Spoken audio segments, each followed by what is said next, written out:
बिस्मिल्लाहिर्रहमानिर्रहीम या कराबदु या नस्तईन। तो गाइस अभी ना सैल्मोनीला के बारे में जितनी भी इम्पोर्टेंट बातें हैं ना वो मैं अब अलग-अलग बैक्टीरिया को ना डिस्कस करूँगा। बजाय बुक के आपको जो इम्पोर्टेंट बातें हैं वो बताऊँगा, बाकी आप खुद रीड करेंगे तो हो जाएगा इंशाल्लाह। इतनी ज़्यादा मुझे रिक्वेस्ट आ रही है ना कि बैक्टीरियोलॉजी की के कोई हिसाब ही नहीं है ना। तो अभी आलमोस्ट अगर मैं आपको अपने कमरे से व्यू दिखाऊँ तो ये देखिए, सुबह बाद नमाज फ़जर जो है ना वो परिंदे भी बोल रहे हैं। तो मैंने कहा चलें यार अभी बना लेते हैं। तो यार सैल्मोनेला की जो है ना बेसिकली दो जो है ना वो स्पीशीज़ जो मेजर है ना वो होती हैं हमारे पास, ठीक है। एक के अंदर बुक के अंदर लिखा हुआ उसने सैल्मोनेल टाइफाइडल होती हैं और एक नॉन टाइफाइडल, मतलब जो टाइफाइड होता है ना, ठीक है, आपने सुना होगा, तो वो सैल्मोनेल एक टाइफाइडल होती है और एक हमारे पास होती है नॉन टाइफाइडल, ठीक है। अब जो टाइफाइडल है उसके अंदर कौन कौन सी आती है, एक हमारे पास सैल्मोनीला टाइफी, उसका नाम ही यही है, ठीक है, जो जिसने टाइफाई करवाना। एक और मतलब सैल्मोनीला पैरा टाइफी, ठीक है, सैल्मोनीला टाइफी और पैरा टाइफी। जबकि जो नॉन टाइफाइडल स्पीशीज़ है उसके अंदर होता है सैल्मोनीला इंटेरिका, सही है, सैल्मोनीला इंटेरिका, ये आपको पता होना चाहिए। ये दो स्पीशीज़ इसमें होते हैं। अच्छा, ये डिजीज़ कौन कौन सी करवा सकता है, एक तो हमने कहा टाइफाइड है, इसके साथ आपको जो ना वो इंटेरोकोलाइटिस दिखेगा पेशेंट के अंदर, इंटेरोकोलाइटिस दिखेगा, साथ में सेप्टिसीमिया दिखेगा, फिर टाइफाइड फीवर आपने नहीं भूलना, ये मुझसे वाइवा में पूछा था ना हमारी दफ़ा जो थी और एचओडी ने, और ओस्टियोमाइलाइटिस जो है ना, ठीक है, ये होगा इसके अंदर। अब इसकी इम्पोर्टेंट प्रॉपर्टीज़ क्या क्या हैं इसकी सैल्मोनेला की, वेयर इज़ माय डस्टर, तो एक मिनट यार। तो इसकी जो इम्पोर्टेंट प्रॉपर्टीज़ है ना वो अभी मैं ना आपके साथ शेयर कर देता हूँ, ठीक है। तो इम्पोर्टेंट प्रॉपर्टीज़ में जनाब ये एक तो ग्राम नेगेटिव है, ये आपको अब क्लासिफिकेशन से होपफुली याद हो ही गया होगा ना, ग्राम नेगेटिव है। नंबर सेकंड पे नॉन स्पोर फार्मिंग होता है ये, ठीक है, नॉन स्पोर फार्मिंग होता है।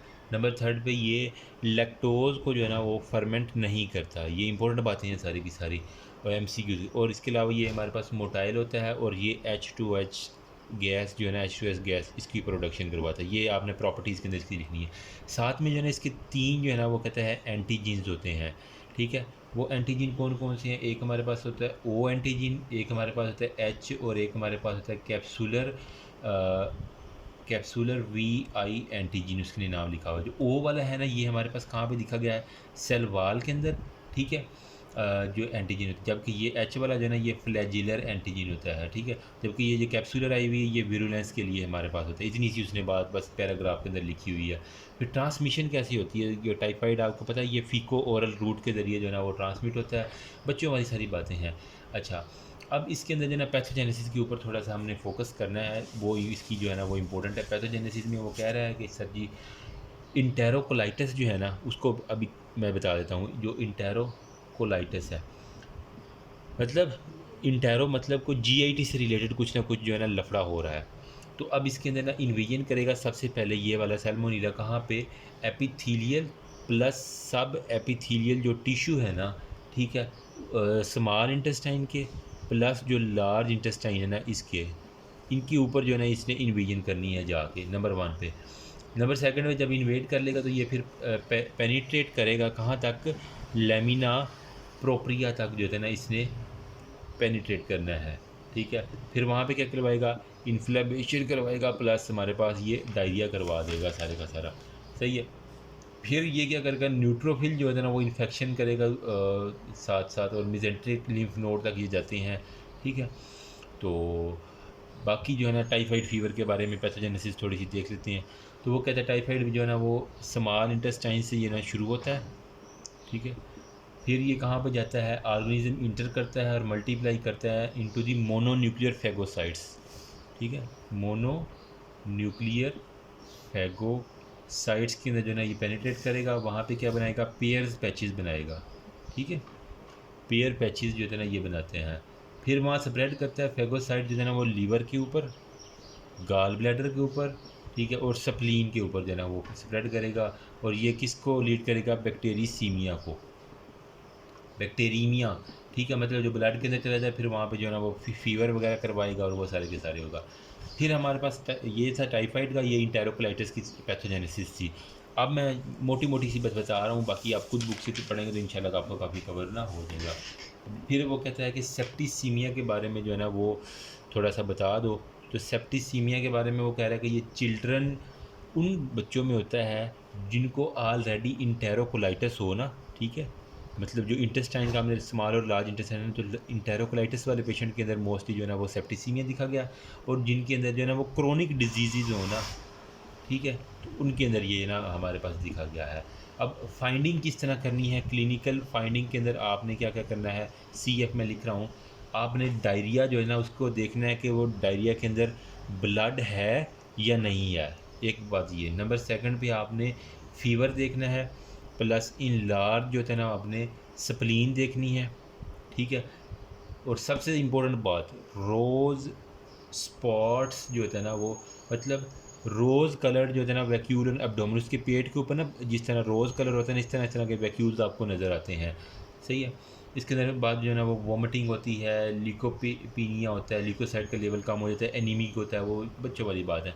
लैब डायग्नोसिस में क्या होता है, लैब डायग्नोसिस के अंदर ना आपने ग्राम स्टेन स्मेयर जब करेंगे ना, तो यहाँ पे इसके साथ दिखते हैं लैब डायग्नोसिस के अंदर जब आप ग्राम स्टेन करेंगे तो आपको मिलेंगे ग्राम नेगेटिव रॉड्स, ये तो पता है हमें। TSI ट्रिपल शुगर के ऊपर जब करेंगे ना तो आपको एल्कलाइन स्लांट मिलेगी, ठीक है, अल्कलाइन जो है ना वो स्लांट मिलेगी, जबकि एसिड जो होता है ना वो हमारे पास बट होगा, ठीक है। आपने अगर वो वीडियो देखी हो, बल्कि मैंने नहीं बनाई उसके ऊपर, कल्चर मीडिया वाली ना, एक देख लेना, उसके ऊपर आपको सलाट और बट का सारा पता चल जाएगा। फिर मैकॉन की एगार्स के ऊपर जब आप देखेंगे ना तो आपको ये नॉन लैक्टोज फर्मेंटी कॉलोनीज मिलेंगी, ठीक है। फिर आप बोन मैरो कल्चर करेंगे तो उसके अंदर बोन मैरो कल्चर के अंदर ये पॉजिटिव होगा, ठीक है। स्टूल कल्चर के अंदर ये हमारे पास क्या होगा, पॉजिटिव होगा।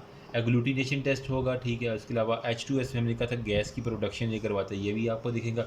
और एक होता है सबसे इंपॉर्टेंट टेस्ट जो मैं आपको बताता हूँ, मेरे वाइवा में मुझे ये भूल गया था, आपने नहीं भूलना, वाइडल टेस्ट, ठीक है।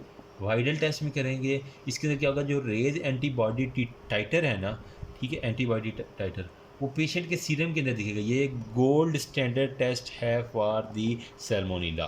तो हाँ, होपफुली ज़्यादा नहीं तो कुछ ना कुछ ना सैल्मोनेला के बारे में आपको आइडिया होगा। तो मैंने सारा का सारा आपके साथ शेयर कर दिया, इंटेरोकोलाइटिस, टाइफाइड, और ये क्लिनिकल फाइंडिंग आपको आनी चाहिए, और वाइडल टेस्ट जो कि मैं भूल गया था वाइवा के अंदर, आपने नहीं भूलना, ठीक है।